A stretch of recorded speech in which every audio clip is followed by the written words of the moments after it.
Hello dear students, welcome back to my channel physics SPC electric charges and fields का एक question. Two charges a charge q b charge 2q are located at point 0 0 and a respectively. Let i cap and j cap be unit vector along x axis and y axis respectively. Find the force exerted by a on b in term of i and j cap. Solution. तो सबसे पहले figure बनाते हैं। ये हमने ऐसे बना लिया, ये तो x एक्सेस है और ये y एक्सेस है और ये आपका z एक्सेस है, ये ऑरिजिन है। तो एक तो चार्ज प्लेस है q 0 0 पर, तो इसके कोऑर्डिनेट हो गए 0,0 और ये पॉइंट हो गया, चार्ज हो गया a और यहाँ पे चार्ज है आपका q, ठीक है। और x में a चले जाओ, ये a चले गए, और y में भी a चले जाओ, y में भी a चले गए, तो एक पॉइंट है इस जगह पर b, है ना। उसके कोऑर्डिनेट हैं a, और यहाँ चार्ज प्लेस दे उसने 2q, ठीक है। इन दोनों की लाइन जॉइनिंग कर लो। अब हमसे पूछा क्या है, हमसे पूछा है यूनिट वेक्टर x एक्सिस में i कैप दे रखा है और y एक्सिस में j कैप दे रखा है, ठीक है। ये x कोऑर्डिनेट है और ये y कोऑर्डिनेट है, ऐसे यहाँ x कोऑर्डिनेट है, ये y कोऑर्डिनेट है। हमसे पूछा find the force exerted by a on b पर फोर्स पूछा है, तो ये तो पक्का है कि q चार्ज इस 2q चार्ज को रिपेल करेगा, तो लाइन जॉइनिंग के अलोंग फोर्स की दर्शन तो ऐसे आएगी, और इसे हम लिख देते हैं एफ बी ए वेक्टर। बी पे लग रहा है और ए लगा रहा है, इसकी वैल्यू हमसे पूछा है आई जे के टर्म में, ठीक है।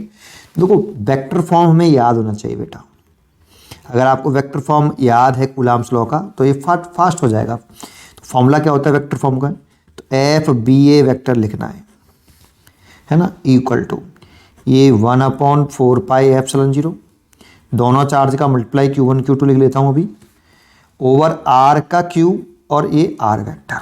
ये फॉर्मूला याद करना चाहिए हमें। अब इस फॉर्मूले में क्या कंसेप्ट है वो जरा ध्यान रखें कि r वेक्टर का हेड, r वेक्टर का हेड वहां होता है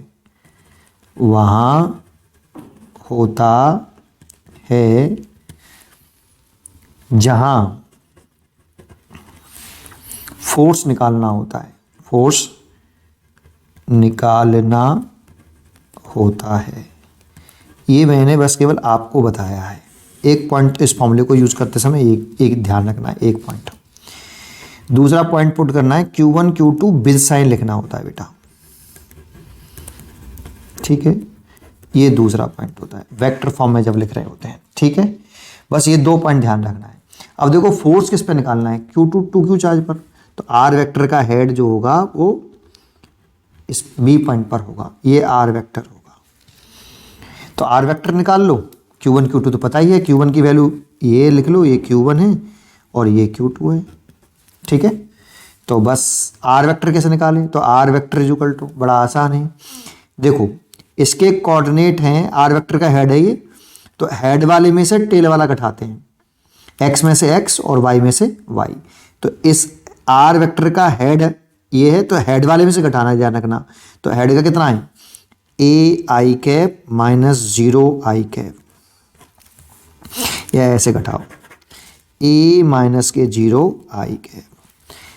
इसका x कोऑर्डिनेट a, इसका x कोऑर्डिनेट 0, तो a माइनस के 0 और i कैप, क्योंकि x कोऑर्डिनेट है इसीलिए i कैप लगाया, प्लस हेड वाले में से घटाते हैं, तो इसका हेड का y कोऑर्डिनेट कितना है a और इसका कितना है 0, तो y में से y घटा दो, तो a माइनस के 0, और y कोऑर्डिनेट है इसीलिए y कोऑर्डिनेट में यूनिट वेक्टर होता है j कैप, तो j कैप लिख दो।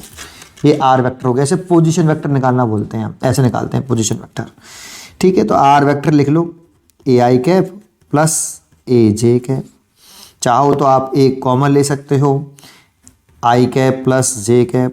अच्छा इसका अगर मैग्नीट्यूड निकालना हो, मॉडुलस दैट मीन्स r, तो रूट लेते हैं, i के कोएफिशिएंट का स्क्वायर करते हैं प्लस j के कोएफिशिएंट का स्क्वायर करते हैं रूट के अंदर, तो इसे ले सकते हैं रूट के अंदर 2a² दैट मीन्स a√2। अब वैल्यू पुट करनी है और क्वेश्चन सॉल्व हो गया। तो लिख दीजिए बेटा इसमें एफ बी ए वेक्टर हमें निकालना था। ये 1/4πε0, Q1 की वैल्यू Q है और Q की वैल्यू 2Q है, डिवाइड बाई R का जो मैग्नीट्यूड निकाला है मैंने वो ये है, उसका क्यूब है, ध्यान रखना ये R वेक्टर लिखा हुआ है, ठीक है।